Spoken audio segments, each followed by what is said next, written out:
Alors pour commencer, on va lire un passage dans Colossiens, chapitre 1, du verset 15 au verset 17. Et peut-être, avant toute chose, allons-nous prier. Eh bien, amen. Parole, Eh ben, Stéphanie va prier pour la parole. Amen, Amen. Jésus-Christ. Alléluia.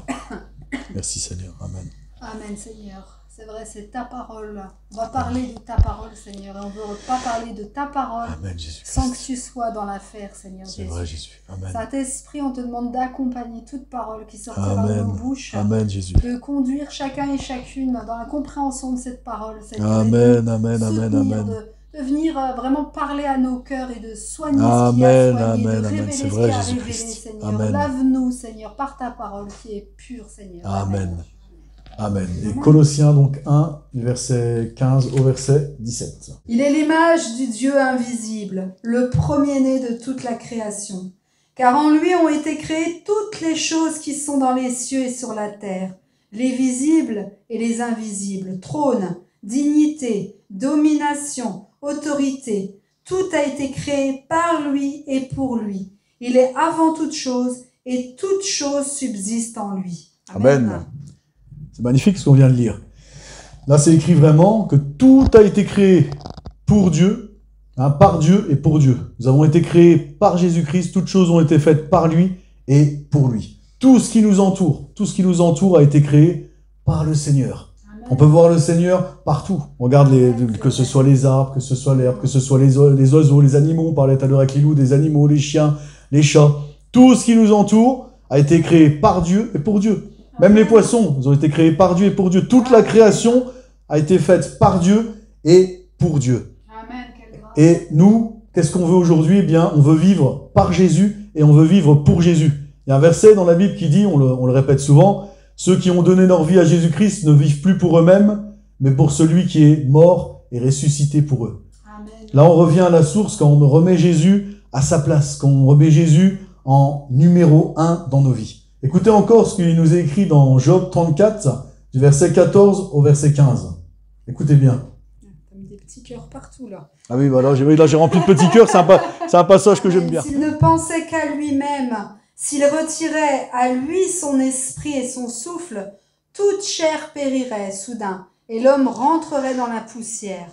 Allez, relis-le une deuxième fois qu'on l'intègre bien. Amen. Amen. S'il ne pensait qu'à lui-même, s'il retirait à lui son esprit et son souffle, toute chair périrait soudain, et l'homme rentrerait dans la poussière. Amen. Wow, c'est extraordinaire. Hein.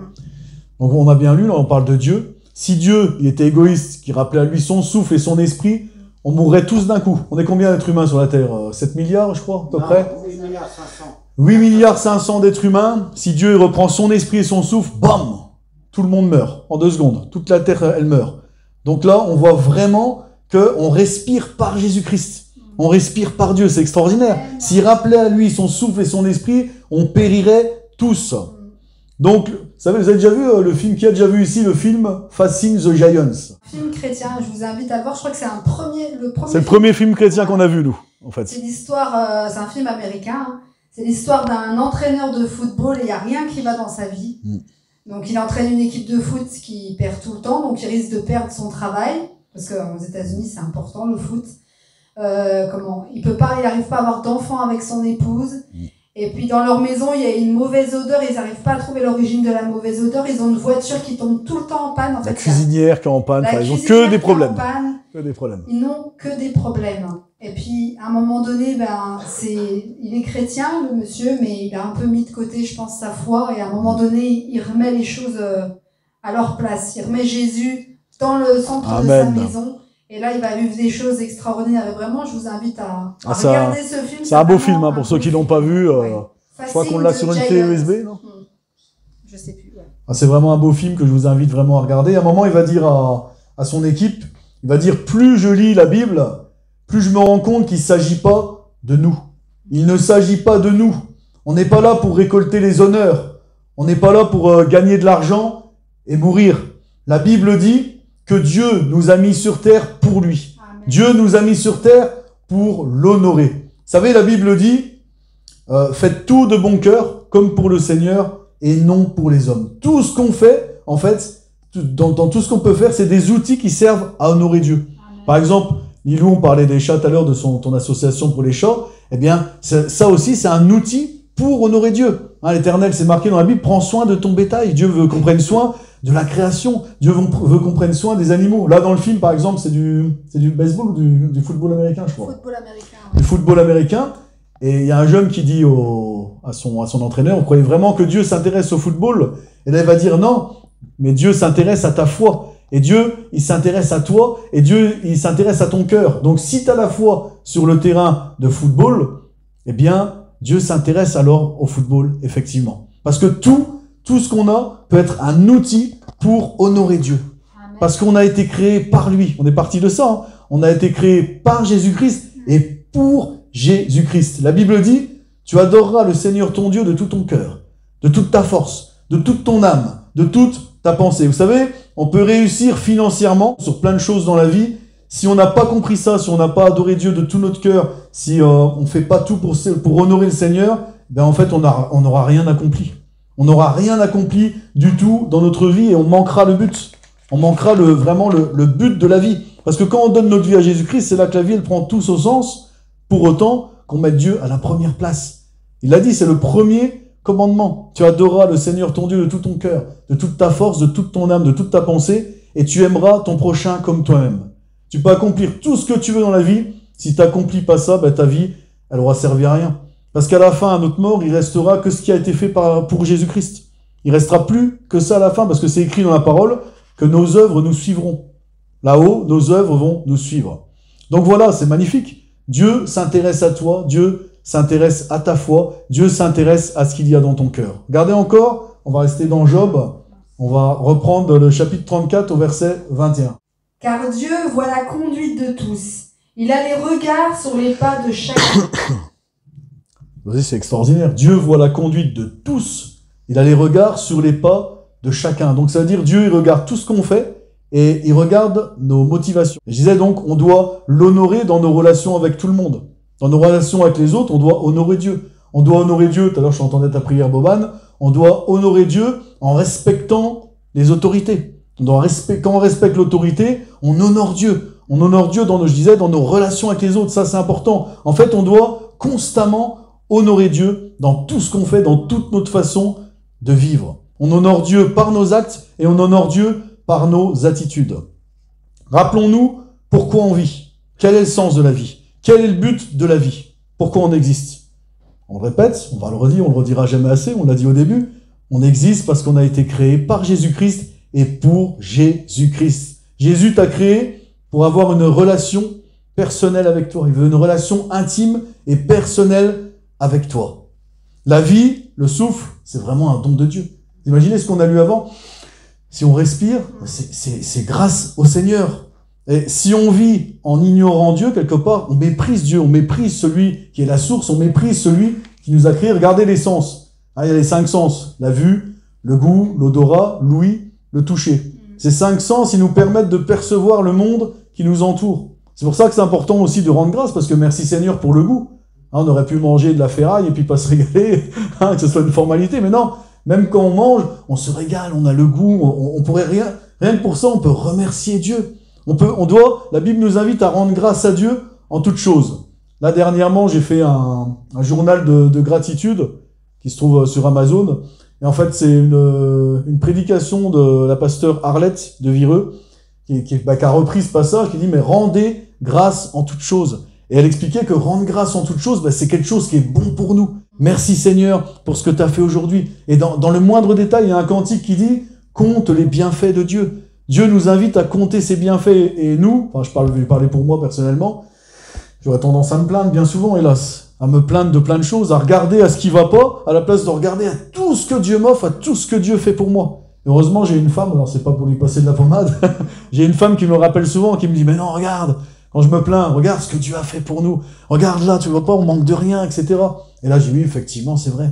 Et on doit compter les bienfaits de Dieu. Et c'est vrai que les noter, avoir un petit journal qu'on tient quotidiennement de gratitude, cela est bon pour nous. Ça nous aide à moins nous plaindre et à regarder plus à ce que Dieu fait pour nous plutôt que ce qu'on croit qu'il fait pas pour nous. Parce que je dis, c'est ce qu'on croit. Parce que Dieu a dit qu'il fait concourir toutes choses à notre bien. Et comme je disais, si on comprend pas ce que Dieu y fait, c'est parce que Dieu il a une vision plus globale. Moi, je vous vois comme ça. Oh, merci Seigneur, on a une bonne vue quand même, on voit loin.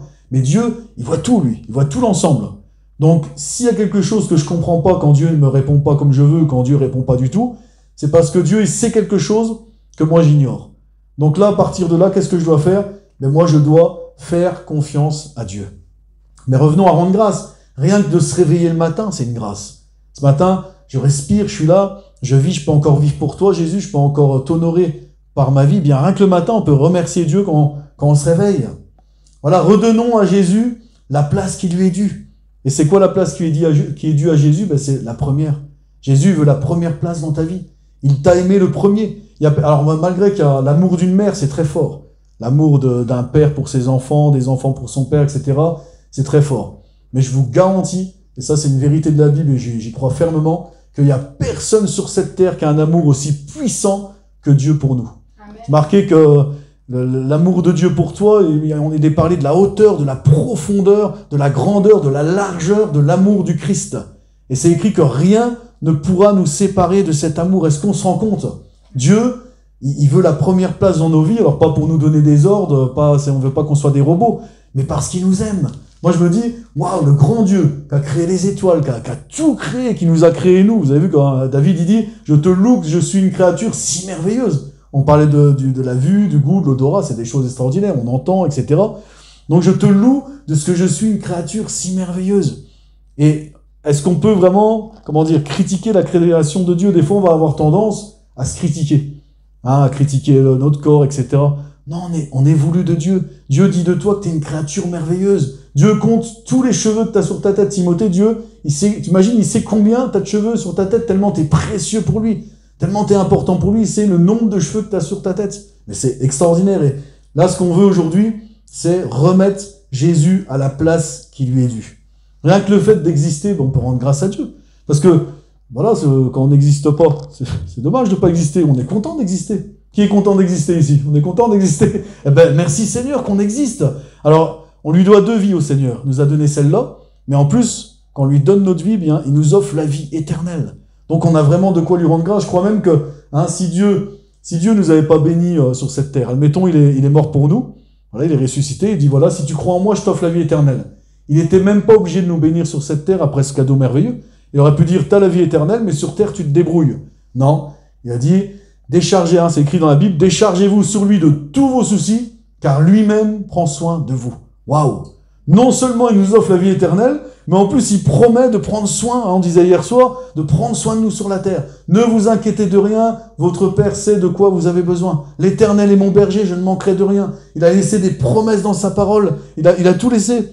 N'aie pas peur, car je suis avec toi. Ne promène pas des regards inquiets, je suis ton Dieu. Waouh, on a vraiment un Dieu merveilleux, extraordinaire.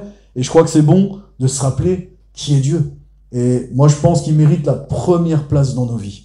Et si on met Dieu à la première place, et si on vit une vie qui l'honore, qu'on fait toutes choses comme pour lui, eh bien là, on manquera pas le but de l'existence. Parce que ça, je crois vraiment que c'est la source, c'est le but de l'existence. Adorer notre Dieu. 1 Samuel 2, au verset 30. Le verset de conclusion, je n'ai pas été trop long aujourd'hui. Amen. C'est pourquoi voici ce que dit l'Éternel, le Dieu d'Israël. J'avais déclaré que ta maison et la maison de ton père marcheraient devant moi à perpétuité. Et maintenant, dit l'Éternel, loin de moi, car j'honorerai celui qui m'honore, mais ceux qui me méprisent seront méprisés. Alors ceux qui me méprisent, moi je crois que c'est ceux vraiment qui vivent sans se soucier de Dieu. Et des fois on peut être chrétien et au quotidien oublier Dieu si vite. On peut si vite oublier Dieu en se réveillant le lundi matin. Oh là, on fait le culte, on est tous ensemble réunis.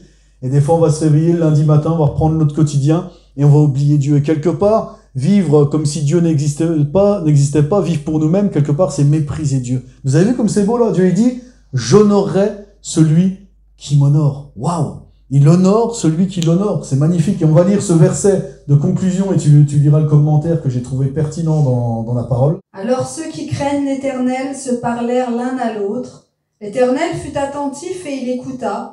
Et un livre de souvenirs fut écrit devant lui pour ceux qui craignent l'Éternel et qui honorent son nom. Ils seront à moi, dit l'Éternel des armées, ils m'appartiendront au jour que je prépare. J'aurai compassion d'eux comme un homme a compassion de son fils qui le sert. Et vous verrez de nouveau la différence entre le juste et le méchant, entre celui qui sert Dieu et celui qui ne le sert pas. Contrairement à la majorité de leurs compatriotes, certains Israélites continuaient à honorer Dieu. Le Seigneur promet de conserver au ciel un livre contenant les noms de tous ceux qui l'honorent et le craignent en vivant fidèlement devant lui. Ces croyants ne seront pas oubliés. Ce passage nous assure que Dieu observe notre fidélité et notre amour et qu'il en prend note. Lorsque nous nous tiendrons devant lui au ciel, il se rappellera notre consécration et il en tiendra compte. Amen. Waouh. Voilà, c'était vraiment la conclusion, vous vous rendez compte? Au ciel, il se rappellera notre consécration et il en tiendra compte. Waouh, mais c'est magnifique. Au ciel, il va nous honorer. C'est ce que je disais tout à l'heure. On peut vivre notre vie comme on veut. On peut faire tout ce qu'on veut. Dieu, on est libre. C'est-à-dire, on est vraiment libre sur terre. On a le libre arbitre. Mais si on loupe ça, on a loupé toute notre vie, en fait. Parce que à l'heure de notre mort, comme je disais tout à l'heure, tout ce qui va rester, c'est ce qui a été fait pour le Christ, c'est tout. À l'heure de notre mort, c'est devant Jésus qu'on va être. Et tout ce qui restera, tout ce qui va nous accompagner, c'est ce qui aura été fait pour le Christ. Et aujourd'hui, voilà, c'était vraiment un tout petit message juste pour dire, mais redonnons à Jésus la place qui lui est due. Rappelons-nous qui il est. Il est le roi des rois, il est le Seigneur des seigneurs. Et surtout, moi, je trouve ça magnifique. Il s'intéresse à chacun de nous. Moi, je suis émerveillé, je sais pas vous, par l'omniprésence de Dieu. Ça veut dire que tu as dit 8 milliards 500, on est sur la terre. Ouais. Si les 8 milliards 500, ils sont chrétiens, 8 milliards 500 qui prient chacun de leur côté, l'omniprésence de Dieu fait que ce serait le paradis sur terre, oui, amen, parce que la Bible serait suivie. Mais tout ça pour dire qu'il nous entend tous individuellement. Si je prie maintenant, et puis je sais pas, ma mère elle est chez elle, là, elle prie à Ballan, je peux pas me dire, bah non, il est avec moi, il est pas avec toi. C'est ça, c'est extraordinaire. L'Esprit de Dieu remplit, c'est écrit, ni la terre, ni les cieux des cieux ne peuvent le contenir. Et ce Dieu grand, extraordinaire, il s'intéresse à nous. Waouh! Qu'est-ce que l'homme pour que tu t'intéresses à lui, pour que tu veuilles le visiter? Dieu, il veut pas qu'on se dise, oh, faut que je prie. Oh, faut que je lise ma Bible. Non, Dieu, il veut qu'on aille avec lui par amour. Moi, quand je vais pas, des fois, on va discuter dès le matin, on est content de parler ensemble. Mais Dieu, ce qu'il veut, c'est qu'on y aille librement, content. C'est pas, faut que je prie. Ah non, mais quelle grâce! Je vais aller prier mon Dieu, on va avoir une belle discussion. Il m'écoute. Comme tu as dit, Nénès, il y a quelques temps, quand tu avais témoigné, j'en parle souvent. T'as vu des réponses à tes prières, t'as dit waouh, on parle pas à un mur. C'est ma belle-mère qui avait dit ça, elle avait témoigné il y a quelques temps. Elle avait dit mais waouh, quand on parle à Jésus-Christ, on parle pas à un mur. Demandez, vous recevrez. S'il nous demande de prier, c'est parce qu'il nous écoute attentivement. Il est attentif à nos prières. Alors oui, des fois on disait il répond pas comme on le souhaiterait, mais c'est parce qu'il sait des choses que nous on sait pas et lui il prend soin de nous. Donc on lui laisse le Seigneur, t'as le contrôle. Dieu est au contrôle, Dieu sait ce qu'il fait. Voilà, pour nos vies, Dieu est au contrôle. Dieu sait ce qu'il fait. Donc, Seigneur, voilà, on dit toujours, comme je prends l'exemple souvent, je donne ma vie au Seigneur. Je rencontre Jésus-Christ, je lui donne ma vie. Alors, je prends l'exemple pour ceux qui ne l'ont pas encore entendu pour la mobilette. Si je prends une mobilette, j'ai une mobilette rouge qui m'appartient, puis je donne à Manu ma mobilette. Tiens, Manu, je t'offre ma mobilette rouge. Je te la donne, Manu. C'est ce qu'on fait avec Jésus. Jésus, je t'offre ma vie, je te la donne. Je t'ai rencontré, je te donne ma vie. Manu, je t'offre, je sais que t'es bricoleur, en plus, je t'offre ma mobilette rouge. Donc, j'ai offert ma mobilette rouge à Manu. Et admettons que Manu, le lendemain, il repeint ma mobilette en bleu.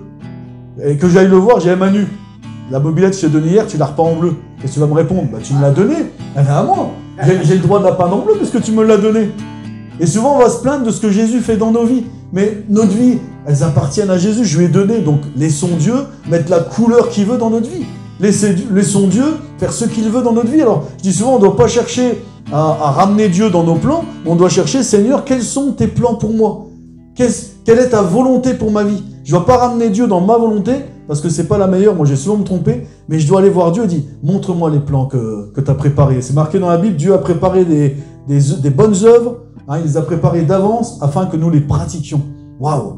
Il a pensé à tout. Notre Dieu extraordinaire, notre Dieu est merveilleux. Voilà, on va prier pour conclure. Remettons Dieu vraiment à la première place. On doit faire toutes choses comme pour Dieu et non pour les hommes. Tout peut être un outil pour glorifier Dieu. On peut le glorifier dans tellement de choses, dans nos attitudes, dans nos actions, dans nos relations avec les autres, parce que ça, c'est important. On le disait tout à l'heure, tu adoreras le Seigneur ton Dieu et tu aimeras ton prochain comme toi-même. Servir Dieu, c'est servir les autres. À ceux-ci, tous connaîtront que vous êtes mes disciples si vous avez de l'amour les uns pour les autres. Et l'amour, c'est tellement merveilleux. Comme tu disais tout à l'heure, 8 milliards 500 de chrétiens qui honoreraient Dieu, qui appliqueraient la parole de Dieu, il n'y aurait plus de guerre, il n'y aurait plus de famine. La Bible, elle est merveilleuse. Moi, quand j'allais en évangélisation, on me disait, Ah, si Dieu existe, pourquoi les guerres? Si Dieu existe, pourquoi tant de violence? Ben, parce qu'on a rejeté la Bible, on l'a mis de côté. Dans la Bible, moi je répondais, dans la Bible c'est écrit, déjà pour ceux qui meurent de faim, partage ton pain avec celui qui a faim. Donc si on ne rejette pas la Bible, on partage notre pain, il n'y a plus de nécessiteux. Déjà, de une. Tu ne tueras point. Hein, aime ton prochain comme toi-même. Fais aux autres ce que tu veux qu'on te fasse. Ce qui veut dire aussi, ne fais pas aux autres ce que tu veux pas qu'on te fasse. Donc si on reprend les valeurs de la Bible, mais le monde tournerait bien différemment et tellement mieux. Mais voilà, nous chrétiens, on connaît la vérité, on connaît Jésus-Christ. Donc redonnons à Jésus-Christ la place qui lui est due, la première. Et cessons de vivre pour nous-mêmes, mais vivons pour Dieu et pour les autres. Amen. Et on va prier. Ben, Seigneur, merci pour ta parole. Je te demande pardon, Seigneur. Je te demande pardon parce que bien des fois, je me suis plaint. Et c'est vrai que par cette parole, tu me rappelles, Seigneur, que je dois plutôt compter tes bienfaits et te faire confiance, Seigneur. Parce que c'est vrai, tu as choisi d'œuvrer dans nos vies simplement par amour et par générosité. Tout est un don, tout est une grâce, tout est un cadeau parce que tu n'as aucune obligation envers nous. Mais toi, tu t'es engagé par ta parole envers nous, par amour et par générosité. Pour ça, on veut te rendre la gloire qui t'est due. On veut te redonner la première place, Seigneur. On veut te redonner la première place dans nos vies, mais aussi dans nos cœurs, aussi dans nos pensées. Prends toute la place, Jésus-Christ. C'est vrai, on veut se rappeler que toutes choses ont été créées par toi et pour toi. Nous sommes créés par toi et pour toi, Seigneur. Et vraiment, merci, Seigneur. On veut vivre pour toi et pour toi seul et retrouver le vrai sens de la vie, Seigneur.